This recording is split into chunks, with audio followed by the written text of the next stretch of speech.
साथ में श्वेता गर्ग और आप देख रहे हैं एबी स्टार। और अब वक्त हो चला है देश दुनिया की तमाम बड़ी खबरों का।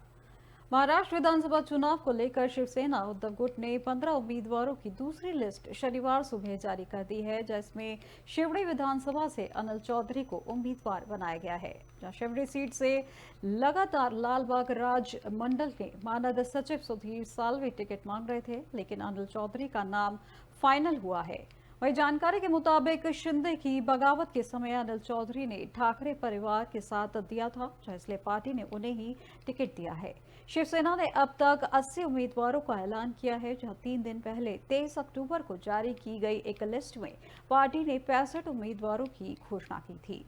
शिवसेना उद्धव गुट सहित एमवीए के 3 दल 85 सीटों पर चुनाव लड़ रहे हैं, जहां उद्धव गुट को अभी 5 और सीटों पर उम्मीदवारों का ऐलान करना है। महाराष्ट्र की 288 सीटों पर 20 नवंबर को वोटिंग होनी है, जहां नामांकन की आखिरी तारीख 29 अक्टूबर है। जहां एमवीए ने अब तक 173 कैंडिडेट का ही ऐलान किया है, जहां महाराष्ट्र कांग्रेस भी आज शाम तक अपने बचे 37 उम्मीदवारों की लिस्ट जारी करेगी। इसकी जानकारी पार्टी के प्रदेश प्रभारी रमेश चेन्नीथला ने दी थी।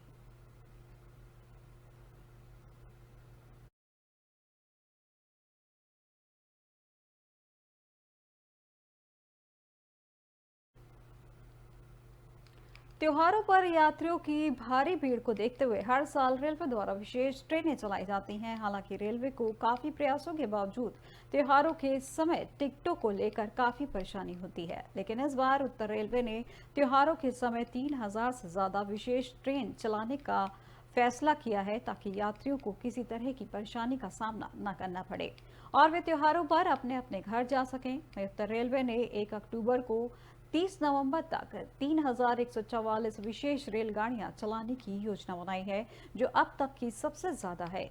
इस संबंध में उत्तर रेलवे के महाप्रबंधक अशोक कुमार वर्मा ने बताया कि उत्तर रेलवे ने 1 अक्टूबर 2024 से 30 नवंबर 2024 तक रेलगाड़ियों के अब तक की सबसे ज्यादा 3144 फेरे लगाने की योजना बनाई है। करीब 85% त्योहार विशेष रेलगाड़ियां उत्तर प्रदेश, बिहार, झारखंड, पश्चिम बंगाल और असम जाने वाले यात्रियों के लिए चलाई जाएंगी। उन्होंने कहा कि दिवाली और छठ पर्व के दौरान आरामदायक यात्रा सुनिश्चित करने के लिए 26 अक्टूबर 2024 से 7 नवंबर 2024 तक विशेष ट्रेनों की 195 फेरी लगाने की योजना बनाई गई है। वहीं पिछले साल इसी अवधि के दौरान विशेष रेलगाड़ियों की फेरी की संख्या 138 थी। आगे उन्होंने बताया कि 13 दिनों में उत्तर रेलवे ने दिल्ली से प्रतिदिन 65 अतिरिक्त ट्रेनें चलाएगा, जिसमें 1.20 लाख अतिरिक्त ट्रेन चलाएंगे। जहां पर आपको बता दें कि आरामदायक यात्रा के लिए ये ट्रेनें चलाई गई हैं, जहां पर गंतव्य पटना, मुजफ्फरनगर, सहरसा, जयनगर, कटिहार, दरभंगा, गोरखपुर, रक्सौल, वाराणसी, गया, श्री वैष्णो देवी, कटरा से जोड़ने के लिए विशेष ट्रेनों की योजना बनाई गई है। इस अवधि के दौरान कुल 1,70,434 अतिरिक्त बर्थ उपलब्ध होगी, जबकि 2023 में इस अवधि के दौरान 1,48,750 बर्थ उपलब्ध थी। वर्मा ने कहा कि विशेष ट्रेनों में कुल लगभग 54,000 अनारक्षित यात्री अतिरिक्त क्षमता उपलब्ध होगी, जो कि पिछले साल 41,000 थी।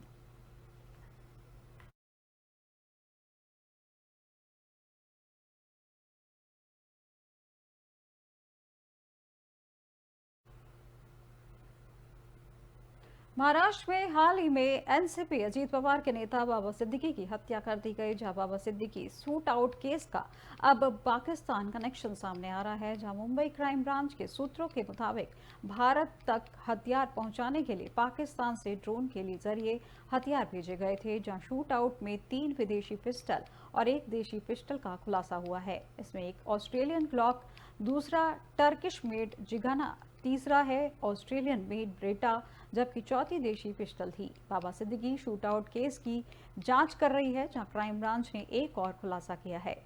खुलासे के मुताबिक जिन 3 विदेशी पिस्टल की तस्करी कर मुंबई लाया गया, वो भारत के सरहदी इलाके से ड्रोन के जरिए पहुंचाई गई थी और उसके बाद हैंडलर्स के जरिए उसे मुंबई भेजा गया।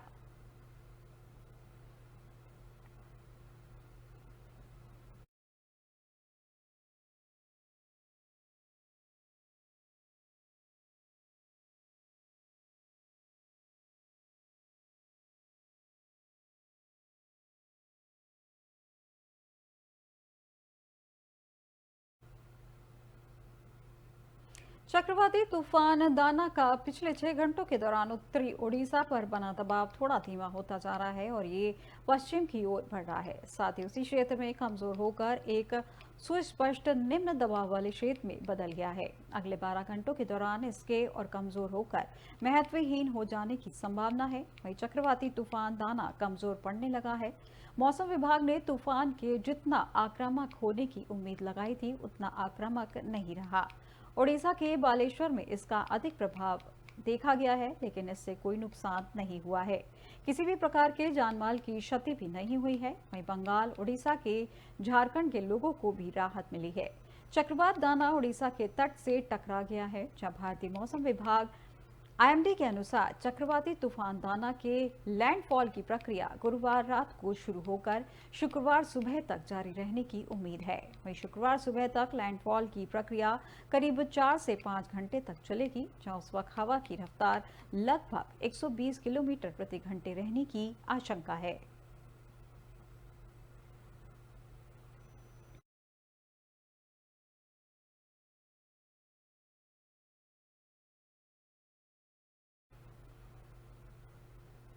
भारत और चीन दुनिया की सबसे लंबी विवादित सीमा साझा करते हैं, जिसे लाइन ऑफ एक्चुअल कंट्रोल यानी एलएसी कहते हैं। ये 3,488 किलोमीटर लंबी सीमा है, जो 3 सेक्टर्स ईस्टर्न, मिडिल और वेस्टर्न में भारत और चीन की सीमा को बांटती है। ये इतनी लंबी रेखा है कि जिसको लेकर भारत और चीन लद्दाख से लेकर अरुणाचल तक कई हिस्सों में अपने अलग अलग दावे करते हैं और इससे टकराव की स्थिति बढ़ जाती है। लेकिन अब कुछ इलाकों में और वहां पेट्रोलिंग को लेकर आपसी सहमति बनी है।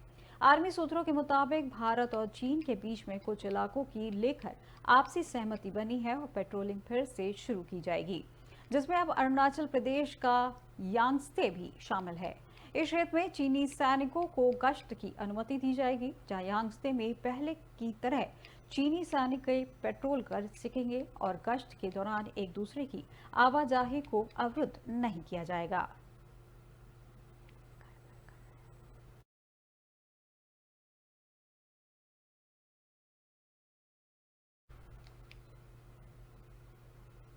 इस्राएली सेना ने ईरान के साथ ही सीरिया के सैन्य ठिकानों पर भी हवाई हमले किए हैं। जो सीरिया मीडिया के अनुसार इस्राएल ने सीरिया के मध्य और दक्षिण हिस्सों में हमले किए, जहां सीरिया की वायुसेना ने इस्राएल से लॉन्च की गई कुछ मिसाइलों को हवा में ही तबाह कर दिया। वहीं कुछ मिसाइलों ने सैन्य ठिकानों को निशाना बनाया है। ये मिसाइलें गोलन हाइट्स इलाके की तरफ से दागी गईं, जहां इस्राएल ने शनिवार को ईरान पर भी हवाई हमले किए, जहां ईरान ने भी सैन्य ठिकानों को निशाना बनाया गया। जहां ईरान ने इस्राएली हमले की पुष्टि की है और साथ ही बदला लेने की धमकी भी दी गई है। आपको बता दें कि सीरिया में ईरान समर्थित संगठन है जो इस्राएल पर लंबे समय से हमले करते आ रहा है। हालांकि 7 अक्टूबर की घटना के बाद इन हमलों में तेजी आई थी, जहां बीते दिनों में कई बार इस्राएली सेना ने सीरिया में हवाई हमले किए हैं। जहां इस्राएली सेना गाजा में हमास नेतृत्व का लगभग सफाया कर चुकी है और लेबनान में हिजबुल्लाह नेतृत्व की भी कुछ ऐसी ही स्थिति है। यही वजह है कि अब इस्राएली सेना ने सीरिया और ईरान के खिलाफ मोर्चा खोला है, जहां ईरान में इस्राएल के हवाई हमले के बाद नागरिक उड़ानों को अगले आदेश तक रद्द कर दिया गया है। इस्राएल ने कहा कि ईरान द्वारा हाल के महीनों में इस्राएल पर किए गए हमलों के जवाब में ये हमले किए गए हैं। ये ऑपरेशन में इस्राएली वायुसेना और सेना के लड़ाकू विमानों, रिफ्यूलर विमानों और जासूसी विमानों ने हिस्सा लिया। सभी विमान सुरक्षित इस्राएल लौट चुके हैं। वहीं इस्राएली ने दावा किया है कि इस हवाई हमले में ईरान के वायुसैनिक अड्डों, बैलिस्टिक मिसाइल उत्पादन केंद्रों आदि को निशाना बनाया गया है। वहीं हवाई हमलों के बाद इस्राएल ने ईरान और सीरिया को चेतावनी दी है कि अगर उन्होंने इस्राएल पर जवाबी कार्रवाई की तो इस्राएल फिर से हमला करेगा।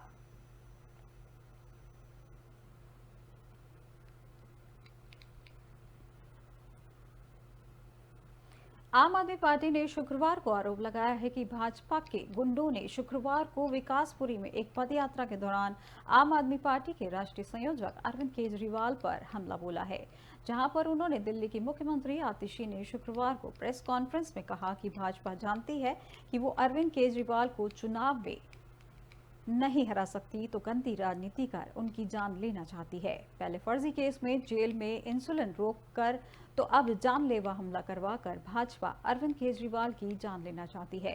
मुख्यमंत्री आतिशी ने कहा कि केजरीवाल को परेशान करने और उनके काम रोकने की भाजपा की हर साजिश नाकाम हुई तो उन्होंने अब जान से मारने की कोशिश की जा रही है। लेकिन अगर अरविंद केजरीवाल को कुछ भी हुआ तो दिल्ली के लोग भाजपा को कभी माफ नहीं करेंगे। दिल्ली वाले अपने बेटे अपने भाई पर इस हमले का बदला भाजपा से आने वाले चुनाव में जरूर लेंगे। जहां आतिशी ने कहा कि भाजपा की गंदी राजनीति कहां तक गिर सकती है उसका प्रमाण दिल्ली वाले को मिल गया है। वहीं आम आदमी पार्टी ने मुखिया दिल्ली के बेटे अरविंद केजरीवाल की विकासपुरी की पदयात्रा में भाजपा के गुंडों ने अरविंद केजरीवाल पर हमला किया है।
महाराष्ट्र विधानसभा चुनाव को लेकर शुक्रवार को दिल्ली में कांग्रेस केंद्रीय चुनाव समिति की दूसरी बैठक हुई, जहां इस बैठक में उम्मीदवारों के नाम पर मंथन हुआ। सूत्रों के मुताबिक विंध्य मुंबई और पश्चिम महाराष्ट्र की कुछ सीटें उद्धव ठाकरे की शिवसेना यूबीटी के देने पर राहुल गांधी ने नाराजगी जताई है। वहीं इस स्थिति पर बन गई है कि राहुल गांधी बैठक को बीच में ही छोड़कर बाहर निकल गए। हालांकि इसके बाद भी सीईसी की बैठक करीब 1 घंटे तक चलती रही, जहां सूत्रों के मुताबिक राहुल गांधी ने महाराष्ट्र के कुछ ऐसे उम्मीदवारों के नामों पर ऐतराज जताया जिनके नाम बड़े नेताओं की ओर से आगे बढ़ाए गए थे।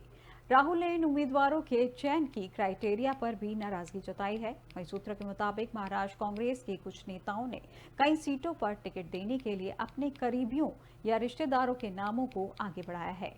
कई नेता तो ऐसे भी हैं जो अपने परिवार के सदस्यों के लिए टिकट मांग रहे हैं। वहीं राहुल गांधी ने इस पर भी नाराजगी जताई है। वहीं सीईसी की बैठक के बाद महाराष्ट्र कांग्रेस अध्यक्ष नाना पटोले ने कहा कि आज हमारी दूसरी लिस्ट जारी होगी और कल तीसरी लिस्ट जारी होगी।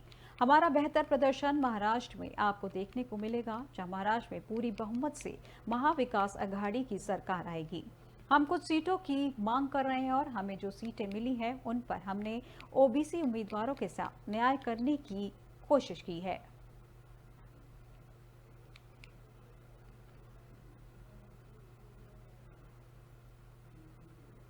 तमिलनाडु के राज्य गान तमिल थाई वल्थू पर फिर विवाद हुआ है, जहां इस बार मामला डिप्टी सीएम उदयनिधि स्टालिन की अध्यक्षता वाले कार्यक्रम से जुड़ा है, जहां विपक्ष का आरोप है कि राज्य गान को गलत तरीके से गाया गया है। बीजेपी ने कहा कि महातमिल में डिप्टी सीएम को सबक सिखाया है। वहीं उदयनिधि ने आरोपों को खारिज किया है। उन्होंने कहा कि माइक्रोफोन ठीक से काम नहीं कर रहा था, तकनीकी गड़बड़ी थी। वहीं तमिलनाडु के मुख्यमंत्री फेलोशिप प्रोग्राम का आयोजन सचिवालय में हुआ था। इस कार्यक्रम में पहले बैच के 19 ट्रेनी को पाठ्यक्रम सार्वजनिक नीति और प्रबंधन पूरा करने का प्रमाण पत्र दिए गए, जहां केंद्रीय मंत्री और बीजेपी नेता एल मुरुगन का कहना है कि तमिल गान जब पहली बार गाया गया तो उसमें खामियां थी, दूसरी बार भी जब शुरू हुआ तो गलत तरीके से इसे गाया गया। कुल मिलाकर कार्यक्रम में तमिल थाई वल्थू को सही से नहीं गाया गया। वहीं केंद्रीय मंत्री ने दावा किया है कि पहली बार के गायन में गलती थी, वहीं इसलिए दूसरी बार गाया गया। और उन्होंने हाल में हुए विवाद का जिक्र किया जब राज्यपाल आर.एन. रवि की अध्यक्षता में दूरदर्शन तमिल कार्यक्रम में हुआ था, जिसमें गायकों से राज्यगान की एक लाइन छूट गई थी, जहां इस पर जमकर हंगामा हुआ था। इस पर प्रसारणकर्ता ने माफी भी मांगी थी।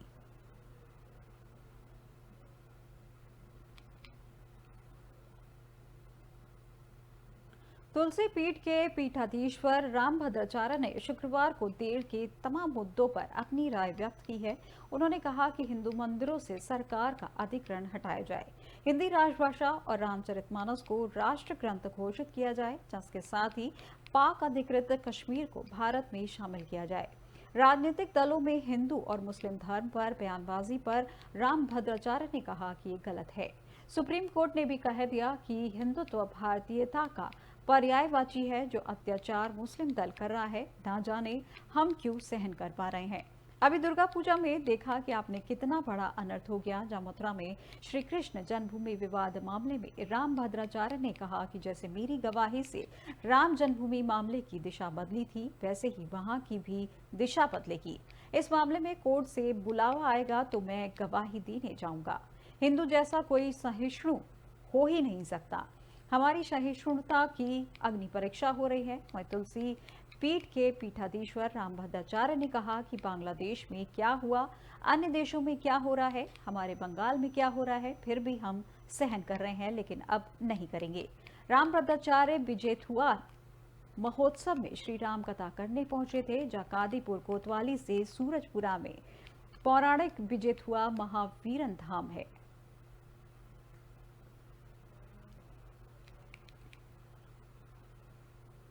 केंद्रीय औषधि नियामक प्राधिकरण ने व्यापक रूप से इस्तेमाल होने वाले कैल्शियम सप्लीमेंट शेलकल 500 और पैंडी समेत 4 दवाओं के नमूनों को नकली पाया, जबकि 49 दवाओं के नमूनों को स्टैंडर्ड क्वालिटी के अनुरूप नहीं पाया गया है।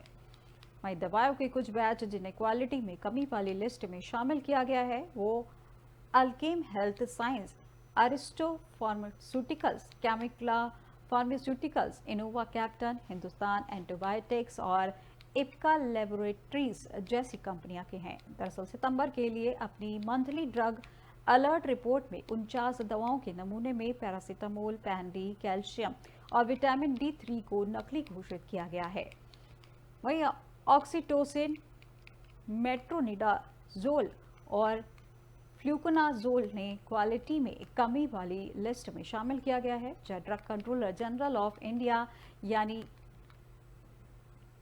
DCGI राजीव सिंह रघुवंशी ने कहा कि कम प्रभाव वाली दवाओं का प्रतिशत कम करने के लिए समय समय पर निरीक्षण किया जाता है। उन्होंने कहा कि CDSCO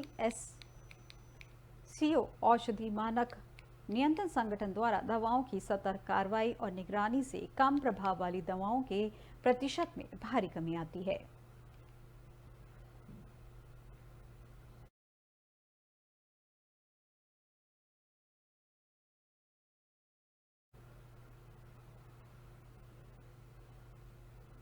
देश दुनिया की तमाम बड़ी खबरों में फिलहाल बस इतना ही, और अधिक जानकारी के लिए देखते रहिए AB स्टार।